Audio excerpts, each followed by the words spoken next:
दोस्तों, हमारे कुछ यूट्यूब के दोस्तों के हमें मैसेज आए कि आप जापानीज येन और गोल्ड का रिलेशन क्यों लगा रहे हो।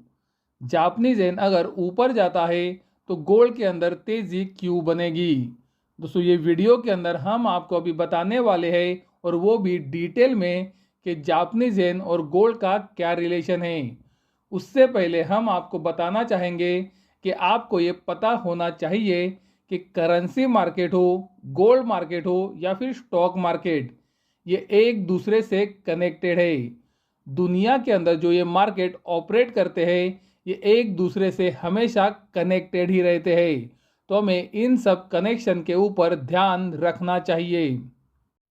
हमने आपको लगभग हर वीडियो के अंदर जहां पर हमने डॉलर इंडेक्स, यूरो या फिर जापानीज येन को कंपेयर किया है, आपको क्लियरली दिखाया है कि जापानीज येन का डॉलर इंडेक्स के अंदर यूरो के बाद दूसरा सबसे बड़ा वेटेज है। दोस्तों, आप देख सकते हो डॉलर इंडेक्स के अंदर जापानीज येन का 13.60% का एक बहुत ही अच्छा वजन है। उसी तरह से आप देख सकते हो अमेरिकन गवर्नमेंट जो बॉन्ड्स को इशू करती है, ये बॉन्ड्स के जापान के इन्वेस्टर सबसे बड़े ओनर्स है। यानी कि जापान अमेरिका के बॉन्ड्स को सबसे ज़्यादा ओन करता है। अब आप सोचोगे कि जापान के इन्वेस्टर्स अमेरिकन गवर्नमेंट के बॉन्ड्स के सबसे ज़्यादा ओनर क्यों है। आप वीडियो में देख सकते हो, ये जापान की गवर्नमेंट के 10 साल के बॉन्ड यील्ड्स का चार्ट है। 2016 से 2021 तक आप देख सकते हो जापान की ये बॉन्ड यील्ड्स जीरो या फिर उससे भी नीचे यानी कि निगेटिव में थी।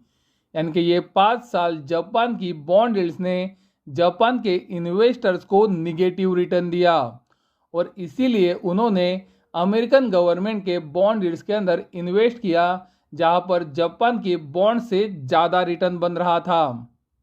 आप सोच रहे होंगे कि जापान की गवर्नमेंट की बॉन्ड यील्ड्स निगेटिव में काम क्यों कर रही थी। जैसे कि आप वीडियो में देख सकते हो, जापान की सेंट्रल बैंक ने 1 जनवरी 2016 से इंटरेस्ट रेट को जापान के अंदर -0.10% पे रखा है। यानी कि आप देख सकते हो जापान के अंदर इंटरेस्ट रेट अभी भी माइनस में है और उसी कारण जापान की बॉन्ड यील्ड्स माइनस में या फिर आप बोल सकते हो 0% के पास काम कर रही थी। लेकिन अभी जापान के अंदर पिक्चर धीरे धीरे चेंज हो रहा है। आप देख सकते हो जापान के अंदर इन्फ्लेशन 42 सालों की हाइज पर है और ये अभी भी वहीं पर रुका है और उसी वजह से आप देख सकते हो जापान के गवर्नमेंट की बॉन्ड यील्ड्स 1% तक ऊपर आ गई थी और अभी भी ये उसके थोड़ा ही नीचे काम कर रही है और हमें लगता है आने वाले महीनों में ये यहाँ से और ऊपर जाएंगी। एक समय पर जहां पर जापान की बॉन्ड यील्ड्स जीरो से निगेटिव में काम कर रही थी, अभी वो 1% तक ऊपर आ चुकी है, जो जापानीज इन्वेस्टर्स के लिए बहुत ही अच्छी न्यूज़ है। आप सोचोगे कि 1% का रिटर्न क्या होता है, लेकिन दोस्तों आपको समझना पड़ेगा जापान एक डेवलप कंट्री है, ना कि डेवलपिंग कंट्री है और ये कंट्री के अंदर इंटरेस्ट रेट अभी माइनस में चल रहे हैं और अगर आपको वहाँ पर 1% का पॉजिटिव रिटर्न मिल रहा है तो वो बहुत ही बड़ी बात हो जाती है।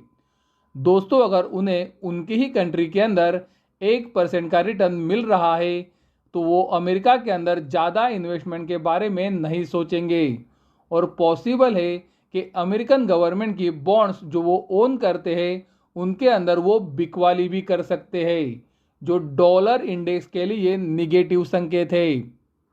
दोस्तों, बॉन्ड मार्केट ज़्यादातर समय गलत नहीं होता है और बॉन्ड मार्केट ये क्लियर सिग्नल दे रहा है, जैसे कि हमने देखा कि बॉन्ड यील्ड्स ऊपर जा रही है। तो अगर बॉन्ड यील्ड्स ऊपर जाती है तो वो एक क्लियर सिग्नल देती है कि आने वाले महीनों में इंटरेस्ट रेट बढ़ सकते हैं। आप जापानीज येन के मंथली चार्ट के ऊपर भी ये क्लियरली देख सकते हो। लेकिन दोस्तों, कुछ दिनों पहले ही ये न्यूज़ आई कि जापान की सेंट्रल बैंक ये संकेत दे रही है कि वो इंटरेस्ट रेट को बढ़ा सकते हैं और निगेटिव पॉलिसी को ख़त्म कर सकते हैं। ये चार्ट हमने आपको पहले भी दिखाया है। जापानीज येन के मंथली चार्ट के ऊपर पॉजिटिव डाइवर्जेंस है, जो एक क्लियर सिग्नल दे रहा है कि यहाँ से जापानीज येन के अंदर आने वाले महीनों में एक बहुत ही अच्छी तेजी बनने वाली है। आप देख सकते हो RSI और MACD इंडिकेटर के ऊपर हायर लो बना है, उसी समय पर जापानीज येन ने उसके पुराने लो को टच किया है और इसे ही पॉजिटिव डाइवर्जेंस बोलते हैं। और अगर जापानीज येन ऊपर जाता है तो वो डायरेक्टली डॉलर इंडेक्स के लिए निगेटिव है, क्योंकि हमने देखा जापानीज येन का डॉलर इंडेक्स के अंदर 13.60% का एक बहुत ही अच्छा वजन है। और अगर डॉलर इंडेक्स नीचे जाता है तो वो गोल्ड और सिल्वर दोनों के लिए पॉजिटिव है। जापानीज येन ने आप देख सकते हो फॉलिंग ट्रेंड लाइन से डेली चार्ट के ऊपर ब्रेकआउट दे दिया है और वो अभी खड़ा है 200 दिनों के एक्सपोनेंशियल मूविंग एवरेज के पास।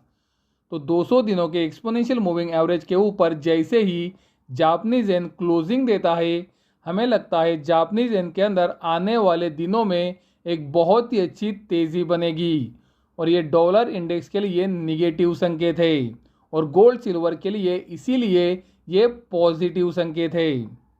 तो दोस्तों, मुझे लगता है ये वीडियो के अंदर मैंने जापानीज येन और गोल्ड का रिलेशन आपको अच्छे से समझा दिया है। और अगर जापानीज येन ऊपर जाता है तो गोल्ड के अंदर तेज़ी क्यों बनेगी, ये भी हमने वीडियो के अंदर आपको बताया है। तो ये वीडियो आपको कैसा लगा हमें कमेंट द्वारा ज़रूर बताएं। अगर वीडियो पसंद आता है तो वीडियो को ज़रूर लाइक करें, चैनल को सब्सक्राइब करें और वीडियो को अपने दोस्तों और पहचान वालों के साथ शेयर करना ना भूलें, ताकि ये जानकारी आपके साथ उनको भी पता चल सके। वीडियो देखने के लिए धन्यवाद। Thank you.